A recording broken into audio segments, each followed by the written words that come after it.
You prayed, you prepared, you preached, and it still fell flat. Why? In this video, you'll hear 5 practical, powerful strategies to help you preach with clarity, connection, and confidence every single week. Hey friends, welcome to the channel. If we haven't met, my name is Shawn Simmons, founder of S3 Ministry. I've preached over 2,000 sermons, and for the past 10 years, I've coached pastors on how to become better communicators of the gospel. Let me ask you, have you ever poured your heart into a sermon to only look out to see blank faces staring back at you? I know that pain. You studied, you prayed, you preached, but your words are like seeds thrown on concrete.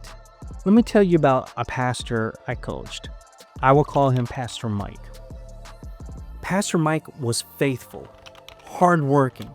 He loved God's word and he preached it faithfully. But every Sunday, it was the same result. Quiet room, no movement, and a growing sense of what am I doing wrong? I encourage Pastor Mike to step out of the pulpit, allow someone else to preach for him, and for him just to go out and talk to his people. Pastor Mike listened not in a meeting, not behind the desk, but in the lobby, at the altar, at the coffee bar, in the parking lot, in homes. He heard stories. One mom teared up and said, "I feel invisible." A man admitted, "I don't think I believe anymore." A 13-year-old said, "I'm afraid no one would notice if I stopped coming." Pastor Mike's next message was different. Same Bible, same truth, but now he spoke into real lives with real pain, real needs. And his people, they leaned in and listened. And that's strategy number 1. Know who you're talking to. We can't preach to people we don't understand. We need to stop guessing what they need and start listening to what they say. The greatest preachers aren't just great speakers. They are great listeners. Pastor Mike listened, which helped him to speak with passion. Passion can stir people, but clarity leads them. I want to address a myth. You don't need to be the flashiest pastor. You only need to be the clearest. Imagine trying to follow a GPS to a place you've never been before, and it keeps changing the route without ever telling you the destination. That would be frustrating. That's what mini sermon feels like today. Many routes with no clear destination. I used to think that if I just preached louder, stronger, longer, that's what will move people. But it didn't. What changed everything was structure.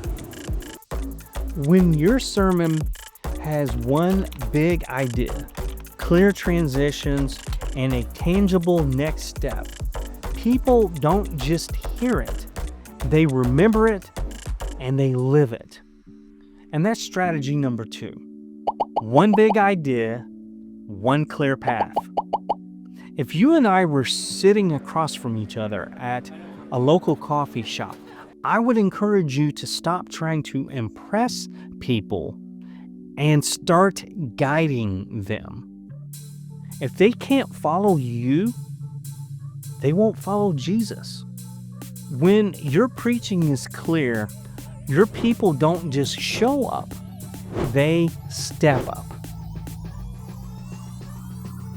You can preach a clear sermon with one big idea and still miss the target, their heart.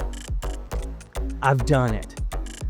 I've stood in the pulpit with 10 pages of notes, a flawless outline, and walked away knowing I said a lot, but nothing I said impacted lives. One Sunday during my sermon, I decided to go off script. I told a story of a man who forgave his father who abandoned him when he was a child. The room got quiet.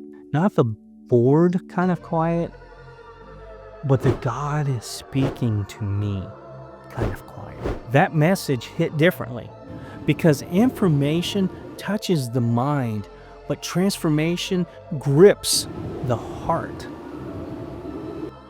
Now, don't get me wrong. Theology matters. But if it doesn't move people to change, it's just words. And that's strategy number 3. Move them beyond Sunday. As communicators, we need to not only ask, what do they need to know? But we need to begin to ask, what do they need to feel? What do they need to do? When your sermons move from information to transformation, your church stops listening and starts living the message. People will start living the message when their emotions are activated. Truth connects to the mind, but emotions connects to the soul. I'm not saying to manipulate people's emotions. I used to keep preaching safe. Stick to the text, stick to the script. Avoid tears, keep it professional. But then I realized life is messy. And God doesn't only speak through my knowledge, but He speaks through my pain. I want to share a story about a time in my life when I sat in my car. I was angry at God. I was wondering if He still had a plan for me. I thought about cutting that story out.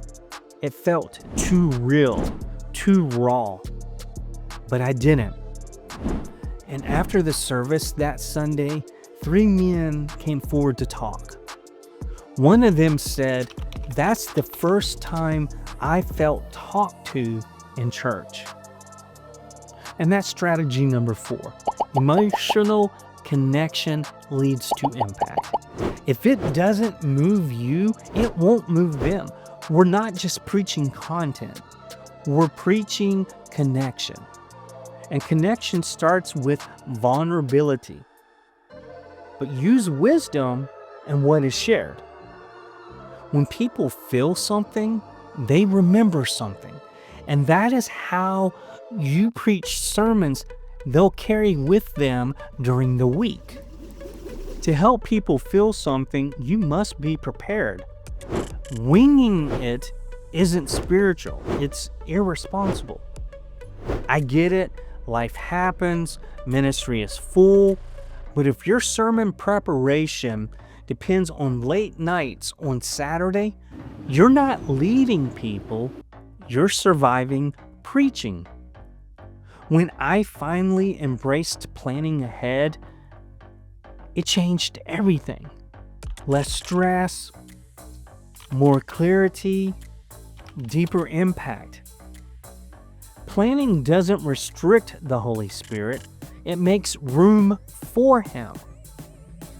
When I started mapping out sermons weeks, even months in advance, I had more margin to pray, to prepare, and to respond to what my people actually needed. Preaching with intention means building with a plan.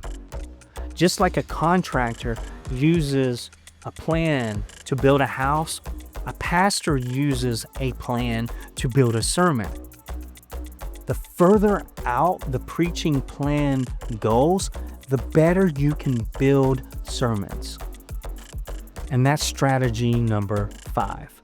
create a preaching plan. You don't need to plan a year. Start with the next 4 weeks. Ask God, what's the church walking through? What do they need to hear? What do you want to say? Then build that plan. If you send me an email to Shawn at ShawnSimmonsSpeaker.com, I will send you a 4-week sermon planning calendar that you can use right now to plan your next 4 weeks. Because when you preach with a plan, you preach with purpose. If you want to preach sermons with purpose that not only informs but transforms, start applying these 5 strategies this week. If you want even more sermon engagement, you need to create tension. And it all starts in your introduction. So watch this video next, where I go through the steps to create tension in your introduction.